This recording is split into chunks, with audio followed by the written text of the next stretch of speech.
Dr. Frankl, what is the difference between people who are able to pick themselves up, get over life's problems, and those who are not? The decisive factor is decision, the freedom of choice, the freedom to come up with a decision. It should be, I would like to become this way or another, in spite of conditions that should only seem to fully determine my behavior. I wish to act freely as a responsible being, which is a human being. I wish to act in accord with heredity and environment, owing what I become to them, but also, if need be, in spite of the worst conditions. This is exactly what you could watch and witness under severe, extreme conditions of stress or of tragic conditions. Just think of people living for several years under the worst conditions of prisoner of war camp. There is a whole body of psychiatric literature about that, or for that matter, in concentration camps. And this is what should be acknowledged. People are free, and if you watch or study the lives of such people in just a detached, down-to-earth, strictly empirical, scientific way and fashion, in another way than you presented it and you commented it in another way, then people get the picture, the impression of a human being as something, not someone, something that is fully determined, whereas they don't recognize and acknowledge the freedom and the responsibility for themselves, the responsibility for making something or someone out of himself. So your basic philosophy is that life has meaning under all conditions, but how easy is it when there's a sense of hopelessness, a sense of despair, to recognize this meaning? Let me confront you with a somewhat strange definition of despair. As I'm used to proclaiming is that despair can be explained in terms of a mathematical equation. D, capital D, equals S minus M. What does it mean? Despair is suffering without meaning. As long as an individual cannot see any meaning in his or her despair, he or she will certainly be prone to, in its suffering, I wanted to say, no meaning in the suffering, he or she will certainly be prone to despair and, under certain conditions, to suicide. But at the moment they can see a meaning in their suffering, they can mold it into an achievement, they can mold their predicament into an accomplishment on the human level. They can turn their tragedies into a personal triumph. But they must know for what. What should I do with it? But if people, like so many segments of present-day society and population, cannot find any meaning whatsoever in their lives, cannot see anything meaningful, they more often than not have something to live by. I'd say at least enough to live by. They cannot see anything to live for. What is the answer to the question, why me? Why did this happen to me? The answer to such a question is nothing that a psychiatrist or any other type of a scientist can come up. But I would not share the opinion of, say, Jean-Paul Sartre, who said we have to accept and to shoulder courageously, heroically, the absolute meaninglessness of our lives. But what I think is rather that what we have to accept is the incapacity of our humanness, the incapacity to recognize the ultimate meaning in intellectual or merely rational terms. This is the only thing we have to accept. But still, we may believe in an ultimate meaning, but to lead someone, say a patient, to eat the way for him to such a belief, to faith, is of course not the business or job to be carried out by a psychiatrist, but rather by a theologian. Tell me, to what extent do you feel we have choices in the things that befall us? Our freedom is a finite freedom, a limited freedom. That is to say, a human being is never fully free from conditions, be they of biological or psychological or sociological kind. But the ultimate freedom is always and remains always reserved to ourselves. That is the freedom to take a stand to whatever conditions might confront us. How we react to the unchangeable conditions is up to ourselves. In other words, if we cannot change the situation, we have always the last freedom to change our attitude to that situation. Dr. Frankl, give me an example of meaning that can be taken out of a situation of despair. I once received a letter from a young Texan student who told me his own story. At the age of 17 years, he had an accident when indulging to his diving sport. And from that time on, he was paralyzed from the neck down. And he wrote to me, "I broke my neck, but it did not break me. I am at present helpless, and this handicap will remain with myself apparently forever. But I have not given up my studies. I want, because of my own helplessness, to help other people. I want to become a psychologist, to help others. And I'm sure," he wrote to me, "that my suffering will add an essential contribution to my ability to understand others and to help other people." This man, three years later, was invited by me to deliver a lecture, to read a paper at the 3rd World Congress of Logotherapy taking place at the University of Regensburg in West Germany. He was brought in and with his wheelchair by a plane from Texas to West Germany and delivered a lecture under the title, "The Defiant Power of the Human Spirit." And the last sentence read, "I know that this is true because that man was me." For a quarter of a century, I had the honor to be the director of a neurological department at a general hospital.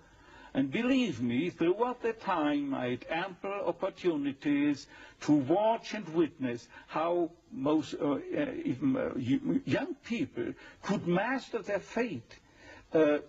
Young girls, for instance, that had danced a weekend before in a disco, then were paralyzed due to a brain tumor or a tumor of the spinal cord, a neoplasma of the spinal cord.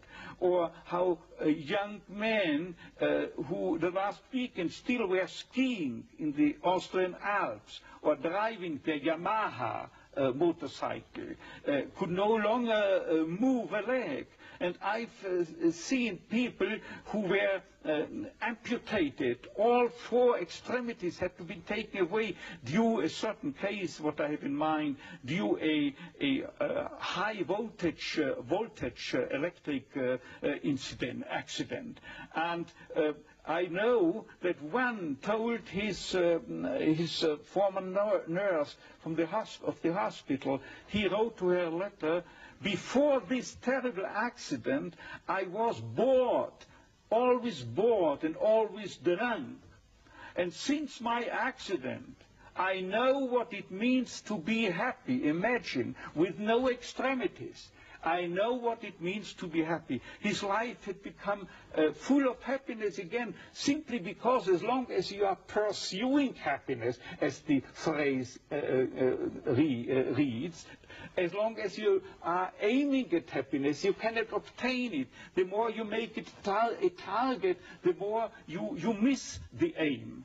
And you miss the target. This is most conspicuous in cases of sexual neurosis, where exactly those people, male patients, who are striving to demonstrate their potency, they fall prey to impotence. The more a female patient tries to show to herself at least how much she is capable of experiencing a full female orgasm, the more she is doomed to frigidity. But at the moment, you do not think of pleasure or happiness, but just you give yourself, be it in sexual activities, be it in work, be it in love, at that moment that you are no longer concerned with becoming a happy or a successful man or a woman. At that moment, happiness installs itself by itself.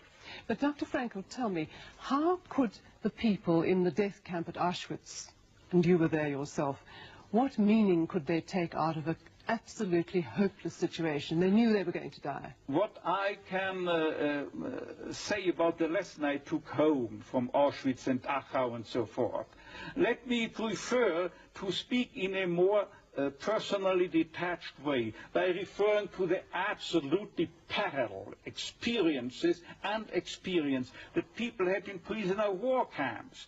The literature, psychiatric literature in the field of psychiatry of POW camps shows, independently from each other, that psychiatrists found out that those inmates or prisoners were most likely to survive the camp period. Those, I say, who were orientated toward a future, orientated toward becoming free again in the future, and most importantly, oriented to a meaning that they had to fulfill in the future, a task that they had to complete in the future, and or to be reunited with their beloved people in the future again. Let me just recount an incident that happened to me in one of my own concentration camps. I was confronted within a couple of days with 2 people, 2 comrades, the one of whom I knew that they are prone to suicide. Now what happened? I asked both why they wished to commit suicide, to take their lives, and without knowing, independently from one another, they told me, see doctor, I've nothing to expect from my life anymore. And you know what I improvisingly asked them? Now listen, isn't it conceivable that instead life expects something from you? And then it turned out that one of them was expected by his own daughter, whom he loved above all.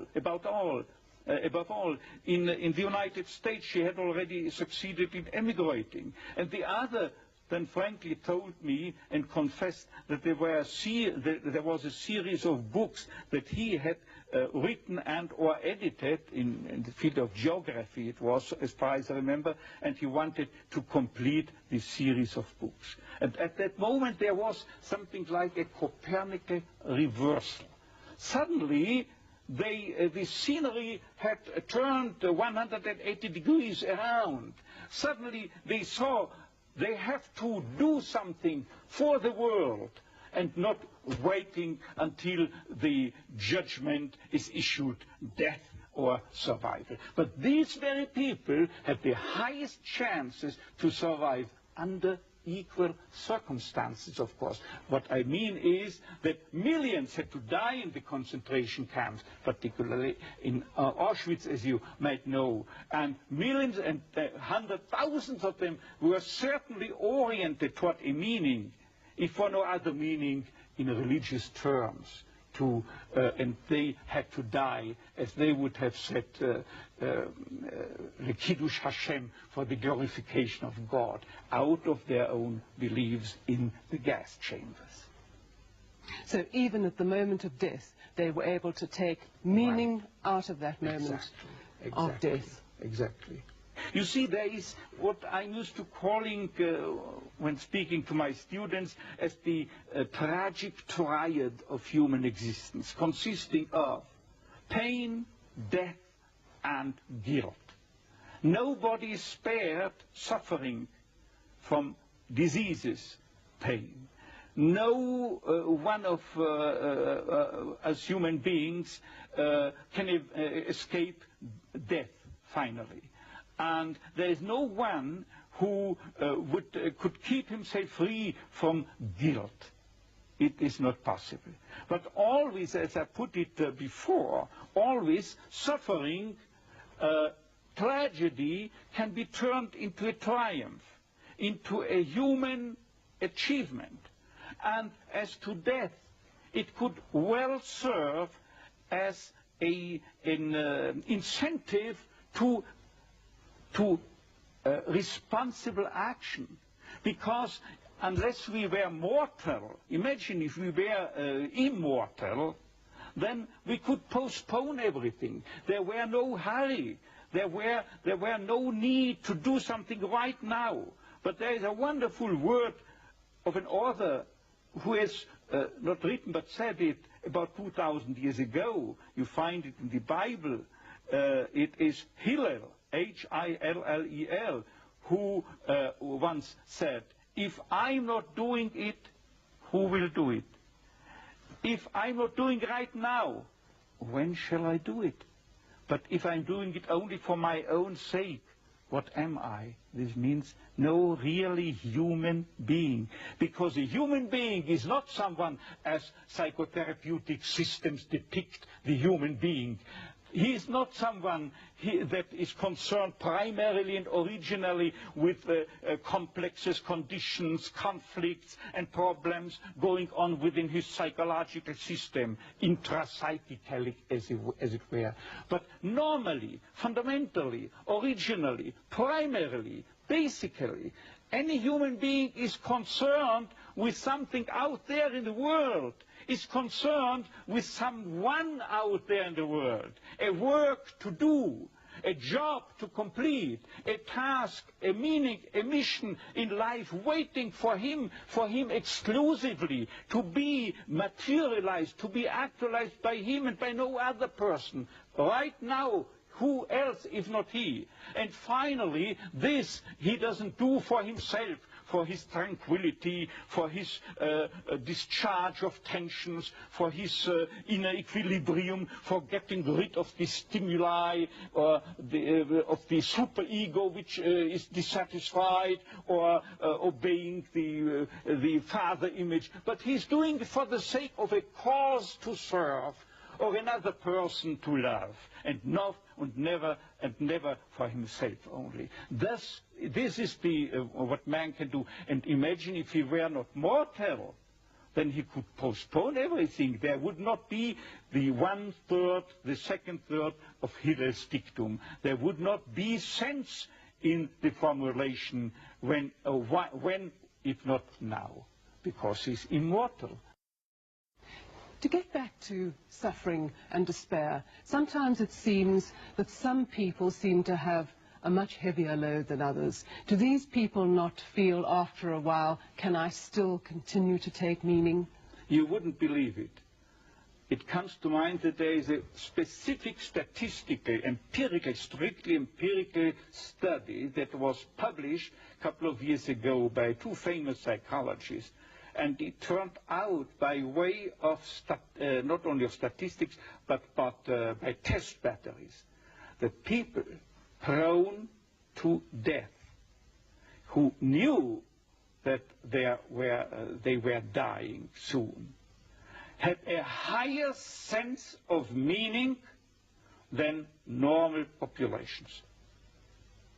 And if I tell you the story that the dean of the School of Nursing at the University of Texas, in the Texas Medical Center in Houston, a famous center, she wrote me of a case of a young girl, very young girl, 17 years of age or so, who was paralyzed totally, also up to her neck, and could only, by use of a mouth stick, type letters. And Dean Stark, that nurse, told me within 3 lines, I remember this letter, she told me that that girl is reading newspapers day by day, watching television, and as soon as she comes across an individual in a tragic life situation, she types with the mouth stick on the typewriter letters offering them consolation and comfort. And she has some credibility, believe me. And she, the Dean Stark, says she's full of confidence.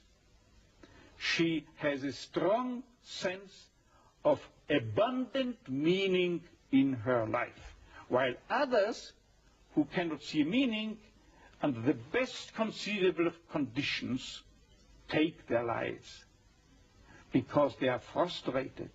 They are caught in an existential vacuum, in a sense of meaninglessness and emptiness. I have described it in a book of mine as soon as in 55. Since that time, it has ever more been increasing worldwide. You find you are facing it not only in Western countries, you are facing it in the so-called third world, you are facing it in communist states, and communist psychiatrists also describe it in their literature. What Frankl tells us about this existential frustration is also observable in the communist countries. So are you saying that in order to find meaning, it is necessary to experience suffering? I wouldn't say it is necessary to experience suffering. What I say is just that meaning can be found under each and every condition in life, even under the worst conceivable conditions, provided that it is a situation you cannot change. Remember, I said this explicitly. That means provided that the cause of your suffering cannot be removed. If you can remove the cause of the suffering, say in case of a cancer, by surgery, you have to undergo surgery. If you are suffering from a severe compulsive obsessive neurosis, you have to seek psychotherapeutic help. There are, within the realm of logotherapy, for instance, certain techniques that can be applied with much success, as has been evidenced not by logotherapists but by behaviorists. And finally, if you are confronted with sociological conditions that have caused your suffering, then you are called upon to change the situation, to remove the cause of your suffering by political action, for instance. But in this respect, I would like to make another additional statement by telling you something that I, a couple of weeks ago, have told my professors and students forming my audience at the Karl Marx University in Moscow. I was invited by the prorector to stay there for a month and to lecture there on my teachings, but I had only time for 2 days. And I told them, don't think that I came to you from the West in order to sell you any political opinions. No, I don't come as a politician, but I speak to you on a meta-political level.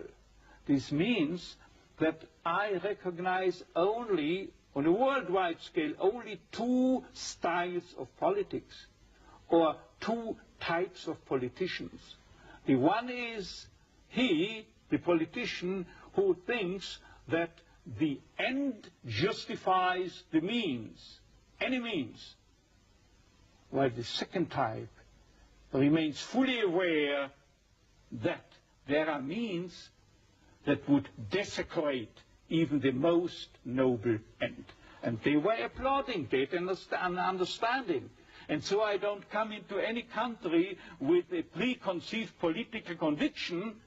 I'm not entitled to judge it, but I have the responsibility to accept any call wherever in the world to deliver a message, if any should be present, and to act as an MD, as a doctor of medicine, and as such I had to take the Hippocratic oath that compels me to try to offer a cure to each and every individual or also population, if they invite me to do so. Dr. Frankl, I'm going to ask you now, as you know, this country is going through a very difficult time. We have an economic recession, people have become insolvent or without jobs, the political future is far from settled.